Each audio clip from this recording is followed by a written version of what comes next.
Hello and welcome to my channel. I have thought very long about if I should do this or not, but eventually I decided, or it was decided for me to go ahead with it. So I like to talk today about reincarnation and that we live for more than one lifetime. It's for most people, it's kind of like hogwash. They think, yeah, whatever. But in the Celtic tradition where I come from, it's pretty much still even in the talk every day time. So there's always been that element, but over the centuries, I guess it became more washed out. Maybe to start with, I like to share a story what was most impressing for me. It goes back to an old movie, Houseboat, if you remember that, if you're that old like me, where the son asked the dad, about what happens when people die. And the dad takes a picture, they're sitting on that houseboat, on the river, and it takes a picture full of water. And he said, well, if when the vessel is too old or broken, can hold the water anymore, like the water being the life force, and you poured it into the river, and he said, it's still there. It hasn't disappeared. It's still there. It just goes back to the source. And that's a very nice analogy. I find that we're going back to source. It's not that far-fetched, actually. So, for example, physics can explain it. One of the laws is that nothing gets lost in the universe. Everything just changes, and that is true.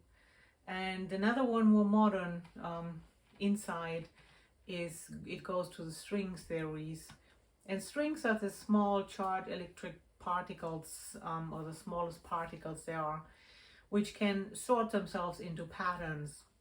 And when you have patterns, you have the matrix for information, right? So there can be info in those patterns. And one step further, what does our brain do all day and all night? It produces electromagnetic discharge when the cells are working, when you're thinking, dreaming, talking, and so on and so forth, experiencing emotions. And that's actually what becomes part of the soul. So how do we know that there is a place where the souls go and the souls come from? And some call it actually the place of souls, or you can call it heaven. Well, we know that from people that have passed on and came back, so has been resuscitated. And one of my best friends, it actually happened to her, so I know it firsthand. And I also had the experience myself while she was there. There was still that connection between us, and I actually heard her say that she was coming back. I was just like, words cannot describe that. And she said it's a beautiful place, and you don't wanna leave there, but we have to.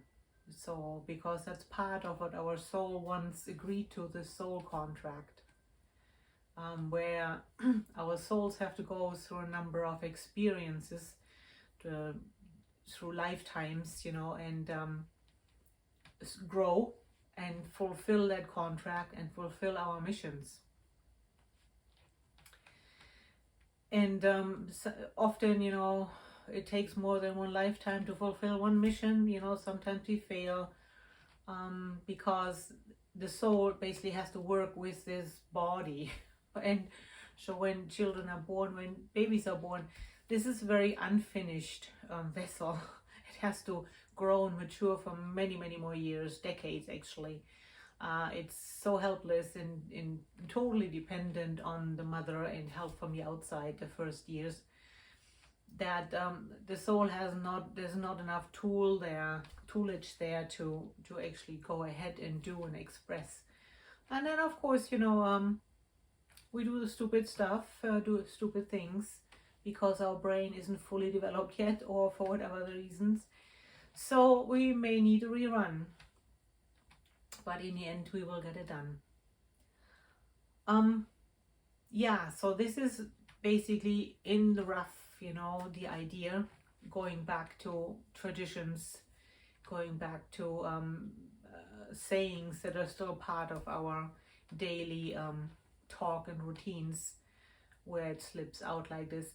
And reincarnation is actually not a new principle, it's a very, very old principle. It just has been very much suppressed in the last centuries because it is inconvenient to have that possibility there. It's easier to keep people controlled when they think, oh, this is the only lifetime, and I don't go to heaven, you know, unless I'm very good, and so on and so forth, and I have to make the best out of it, which we should do anyways. But that fear has been taken advantage of, unfortunately. So the whole idea of reincarnation, it also can be very helpful for people that have lost a loved one and are in mourning and struggling how to go on. The souls that have departed, they're fine. They're fine. They're either in the place of souls or they're already being reborn. So we don't know. There is no time at this place of souls. Soul can be reborn after seconds, minutes, decades, or centuries. And because there is no time, there is no awareness of time at all. It's and there also, souls can be attached to the possibility of a new life, but they can also be just placeholders, and I have experienced it actually myself. And then, like I said, you know, there may be the vessel there, but it only starts, you know, once that new life is born, actually. And there can be even a switch over just before that. So these are some, for some people, some wild ideas. For others, you know, they have been progressed far beyond it. But I thought I'd just put it into my own words, trying to speak from my own experience. And I am that convinced because I have had experiences myself, and I have researched my own previous lives. And I will share that in my next video. So for today, thanks for watching.